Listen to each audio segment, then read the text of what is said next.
इस संसार में कहीं भी सुख नहीं है। सपने हूँ जग में आराम नहीं, आराम तो राम के पायन में। सुख कहाँ है? आप लोग जरा देखो कि जब भगवान भी इस धरती पर अवतार लेकर आए, जन्म लेकर आए लीला करने के लिए, तो वो भी सुखी नहीं रहे। तो सुखी तो यहाँ कोई नहीं रहा। सुखी कौन रहता है? बोले आराम तो राम के पायन में। ये जिसका मन भगवान के चरणों में समर्पित है, जिसने अपने आप को भगवान के प्रति समर्पित कर रखा है, वही इस संसार में सुखी है। लेकिन एक और बात है, हम लोग आपस में बातें करते हैं तो देखते हैं, सुनते हैं एक दूसरे की बातें। कुछ लोग कहते हैं कि ऐसा कुछ नहीं, ये सारी कहने की बातें हैं, अच्छे कर्म करने से कोई सुखी नहीं रहता। क्यों नहीं रहता? बोले देखो, वो बुरा कर्म करते हैं, उनने कभी जीवन में कुछ अच्छा नहीं किया, लेकिन वो फिर भी कितने फल फूल रहे हैं, कितने खुश हैं, कितने सुखी हैं। सुखी जरूर हो सकते हैं, फल फूल रहे हैं, पैसा है, क्यों है? इस जन्म का किया हुआ नहीं है, वो जो पिछले जन्म का उनका जो कुछ पुण्य उनके पास जो इकट्ठा था, वो उसका भोग अभी कर रहे हैं। बुरे कर्म से आदमी कभी सुखी नहीं हो सकता। अगर वो फिर भी सुखी हैं, आप देख रहे हैं कि वो उनके पास सुख है, तो वो क्यों है? क्योंकि वो इस जन्म में नहीं, कभी ना कभी किसी ना किसी जन्म में उनने कोई अच्छा काम किया होगा, तो वो अच्छे कर्म का उनका फल आज उनका साथ दे रहा है। और इस जन्म में जो पाप कर रहे हैं, अधर्म से चल रहे हैं, बुरा काम कर रहे हैं, उसका फल उनको मिलेगा। ये हमें देखने में लगता है कि बुरे कर्म करने वाले सुखी हैं, वो सुखी नहीं है। अच्छा, सुख और दुख देखो, ये हमेशा रहने वाली चीजें नहीं है। जो सुख और दुख है, ये हमेशा नहीं रहता। क्यों नहीं रहता? क्योंकि जीवन में जो समय के हिसाब से थोड़ा सुख आता है, फिर उसके बाद कुछ टाइम बाद दुख आता है, फिर सुख आएगा दुख को मिटाने के बाद, फिर सुख को मिटा के फिर दुख आएगा। तो ये जो सुख दुख का जो ये पहिया चलता है ना, ये एक दूसरे को मिटा के चलता है। दुख इसलिए आता है, सुख को मिटा के पैदा होता है, सुख दुख को मिटा के पैदा होता है, इसलिए हमेशा नहीं रहते। जो एक दूसरे को मिटा के आता है, रहना चाहता है कि हम किसी को मिटाने के बाद बने रहें, वो हमेशा रहने वाला नहीं है। हमेशा कौन रहता है? तो सुख दुख को मिटाकर पैदा होता है और दुख सुख को मिटाकर पैदा होता है, इसलिए हमेशा नहीं रहता।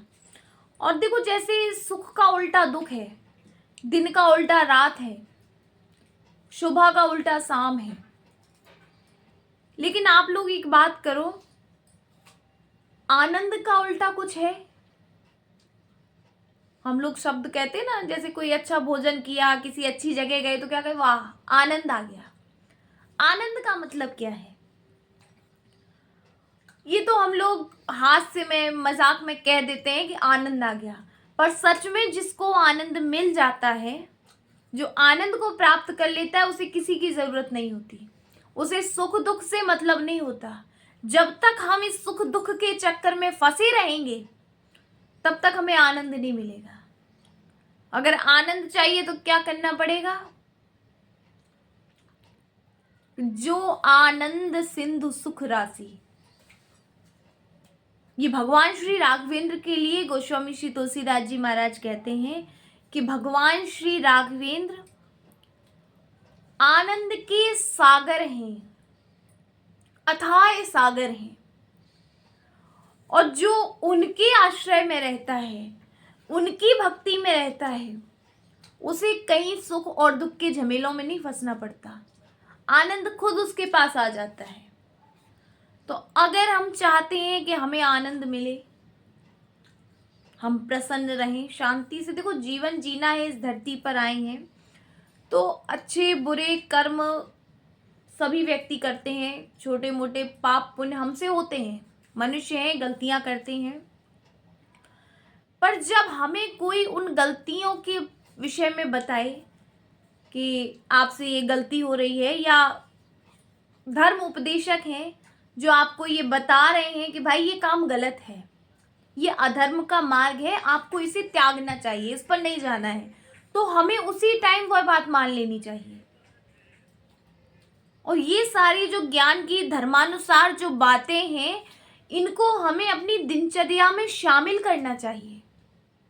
हमारी दिनचर्या इस प्रकार की होनी चाहिए कि उसमें 24 घंटे में हमें इतने घंटे की नींद लेनी है, इतने घंटे हमें अपने घर के काम करने, भाई घर में है तो घर के काम भी करने पड़ेंगे, जिनका बाहर का काम है, नौकरी वाले हैं नौकरी करेंगे, पढ़ने वाले पढ़ने जाएंगे, घर पे जिनको खाना बनाना है खाना बनाए, बाहर के काम करने वाले बाहर के, तो घर के काम नहीं छोड़ने कि भगवान के भजन के लिए बोल दिया है तो अब घर का काम नहीं, तो घर का काम तो आपको करना है। पर दिन के 24 घंटों में क्या आप 1 घंटे बैठकर भगवान का नाम स्मरण नहीं कर सकते?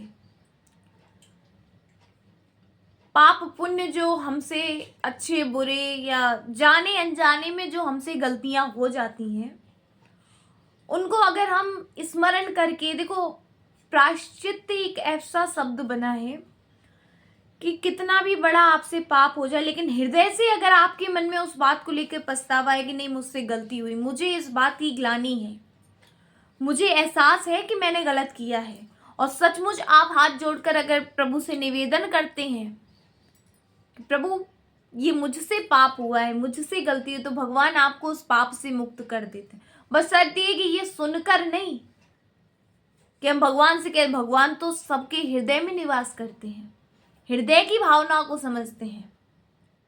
तो जब तक आप अपने मन से नहीं बोले, आपके मन में नहीं आएगा कि नहीं मुझसे गलती हुई, जब तक आपको एहसास नहीं होगा, तब तक आप उस पाप से मुक्त नहीं हो सकते। और हृदय में कब आएगा आपके मन में? जब आपको धर्म का ज्ञान होगा, धर्म और अधर्म में भेद करना जानते होंगे।